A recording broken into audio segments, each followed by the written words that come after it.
Welcome back to the channel, guys. This is Sports Hub, and I'm Ben. And today we're going to be talking about Seattle Seahawks trading Russell Wilson to the Denver Broncos and touch a little bit on Aaron Rodgers' extension.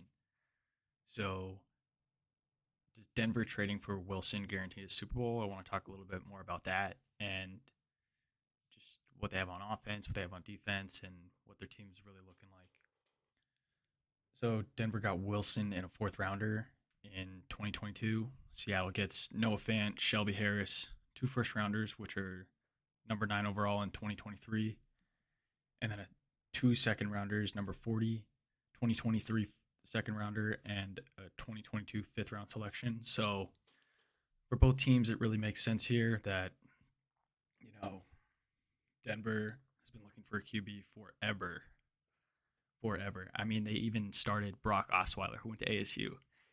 And I can't really come up with a ton of names that came out of ASU and were great quarterbacks. So the Broncos haven't had a QB in a while. Russell Wilson put it out there that he wanted to leave and was unhappy in his situation, probably was butting heads with Pete Carroll. So he got his way out of Seattle and he starts his new journey in Denver. And, it's pretty exciting because Denver, I feel like, is a pretty good franchise. They've just been lacking a quarterback like the last decade, basically, since they've had Manning. I really like this trade for Seattle. They got two first rounders. I mean, a number 9 overall this year. They could draft a QB. They could draft a franchise-changing player. And they also get Noah Fant, who's a decent tight end. Shelby Harris is like DN, DT. And then they get two second rounders this year and next. And the fifth round selection doesn't really matter. I think you probably could have gotten more for Russ pretty easily. Like, it was floated out there that he wanted to go to New York. I mean, I don't understand how these GMs, they can't see the opportunity that's right in front of them, bro. You go to the Giants and you say 3 first rounders for Russ, and you can probably get that. But that's just an example. So Seattle starts to rebuild, and they'll look to rebuild around Drew Lock. I'm kidding. That dude sucks. Like, I'm sorry he can't start in the NFL. I'm just another white dude talking on YouTube, so you can roast me for that too if you want to. But Drew Lock is not starting NFL QB. I'm sorry, but it looks like Seattle's probably going to end up drafting somebody here at number 9. And I mean, I really think both teams won the trade. Seattle needs a rebuild, and Denver needed a QB, and they're looking to contend. I mean, they have a good defense. They have some receivers. They have Jerry Jeudy. They've drafted a couple guys in the last year. They have Bradley Chubb. They just traded Von Miller.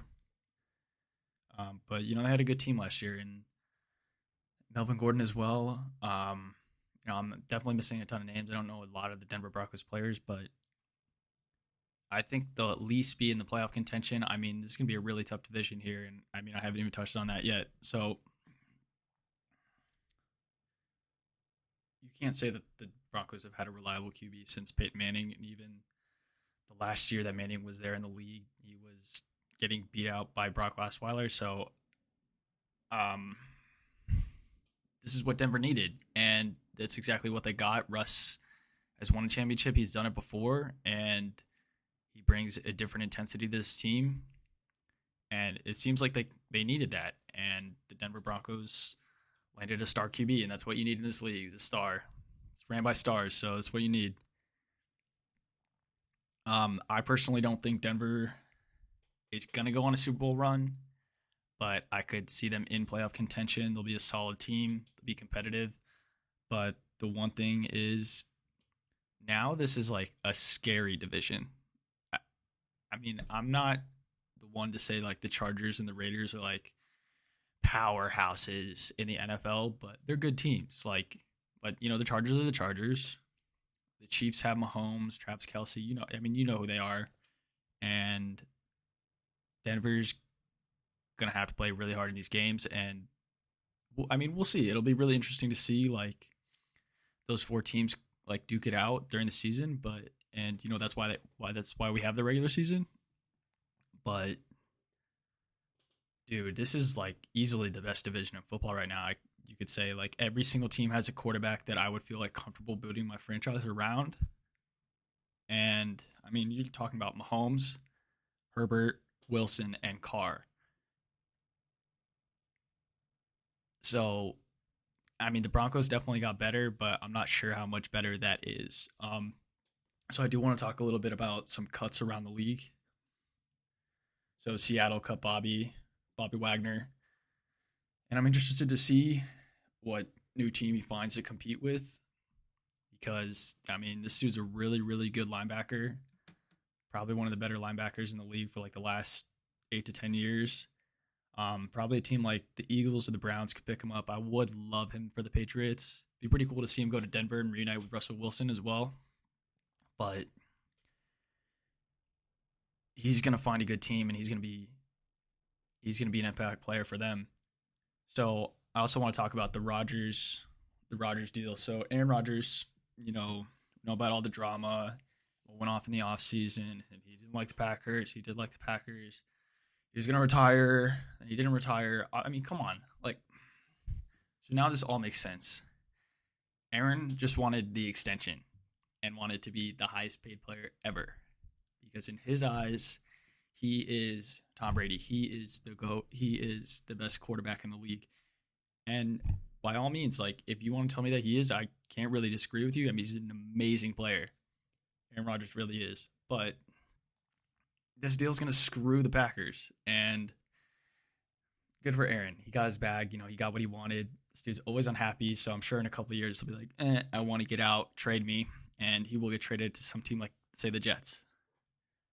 But so he resigns with the Packers, 4 years, 200 million extension, 153 million guaranteed.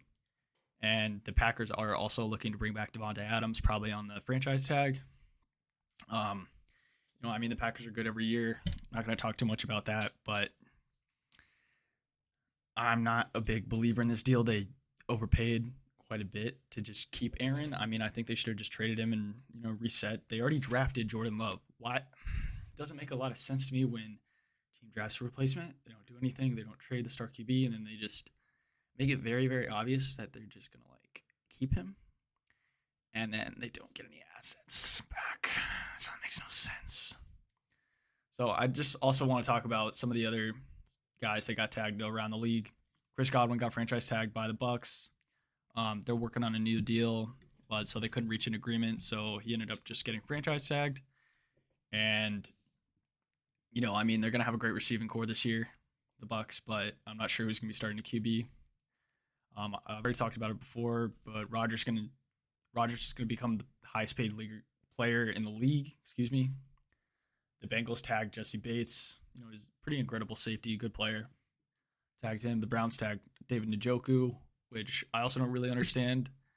The Browns already have Austin Hooper, who they're paying big money, and they tagged Njoku, who's a good player. He's just been hurt for a little bit. Rumors are the Giants are interested in Daniel Jones being competitively good at his job this year, potentially. So hopefully that happens, man. They're probably going to be looking to sign Mitchell Trubisky. That's the rumor we're hearing around the town. And Cowboys tag Dalton Schultz, tight end. Doesn't look like the Patriots are going to be bringing back J.C. Jackson either, which is disappointing as a Patriots fan because see how great some of these guys play, and when we let them go, like a little too early, sometimes they do have like some good years after that. I mean, as many as like what Bill does with players, he'd rather cut them before they're done than when they are done, and he's not like overpaying for their salary. So it doesn't look like J.C. Jackson's going to be back with the Patriots this year, which is pretty disappointing because the Patriots defense was looking pretty solid last year, and I was hoping that they would build off of that and not kind of regress and then build from that, if that makes sense. So he'll be looking to find a new team. He's going to be a great addition. He's a really good 2. I mean, he's a solid 1 for cornerback. And then Patriots also cut Kyle Van Noy, who I'm a big fan of. But, the Patriots don't have a lot of cap space, so they had to cut some salary. Dolphins tag Mike Gesicki for like 10 to 11 million, I think it was.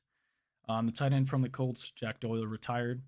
Chiefs tag Orlando Brown, big right tackle, left tackle. Titans re-signed edge Harold Landry for it was like 74 million for like 4 or 5 years, if I'm correct. Like it was a big deal. Mike Williams signs for 3 years, 60 million. And then also wanted to include the Commanders were interested in Russell Wilson, and they're actually currently looking at Jameis Winston. So when the NFL draft happens here pretty soon, look for them to be looking out for a QB or to make a trade. I actually heard a rumor that it looked like they were willing to send 3 first-round picks to the Seahawks for Russell Wilson. I'm not sure if that was true, because if it was, they probably would have just taken that trade. That doesn't make a lot of sense why you'd be like, oh, I want Drew Lock and Noah Fant and just 2 first-rounders instead. That wouldn't make sense. So